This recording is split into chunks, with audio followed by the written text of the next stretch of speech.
Bonjour Yann. Bonjour Bertrand. 2 ans d'existence. Bientôt 2 ans, effectivement. On fêtera ça courant août, donc dans quelques jours maintenant. 250 000 profils. 250 000 profils en France.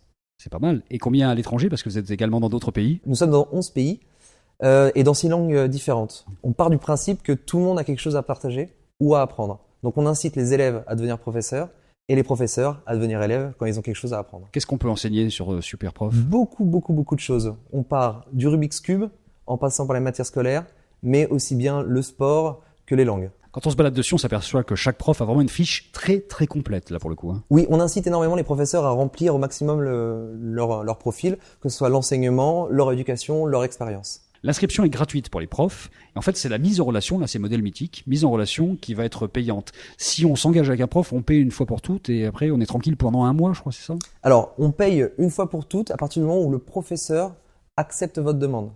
On enregistre simplement l'empreinte de la carte bancaire au moment de la mise en relation. Et ensuite, une fois que la demande est validée et que l'élève est débité des 19 €, il a l'opportunité de contacter autant de professeurs qu'il veut pendant 30 jours. Ça veut dire qu'on peut en profiter pour trouver des professeurs dans d'autres matières. Exactement. Vous venez pour peut-être un cours de maths et une semaine après, vous prenez un cours de guitare. Une fois qu'un élève et un professeur se sont mis en relation, que l'élève a payé ses 19 €, tout le reste va passer en direct entre eux au niveau économique? On essaye d'inciter nos professeurs à passer par les plateformes officielles, mais un professeur et un élève peuvent faire comme ils veulent. Alors c'est quoi l'objectif prioritaire vraiment en matière stratégique, en matière de service? Notre nouvelle devise va être trouver le professeur parfait. Un mot de l'endroit dans lequel on se trouve, qui est quand même un endroit assez étonnant sur Paris, avec une voie ferrée juste à côté.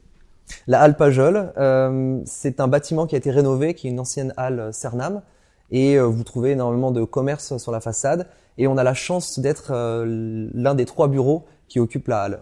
Au fait, Superprof, dans les autres pays, ça s'appelle de la même façon ou pas? Oui, on avait choisi Superprof justement pour pouvoir être applicable dans d'autres pays.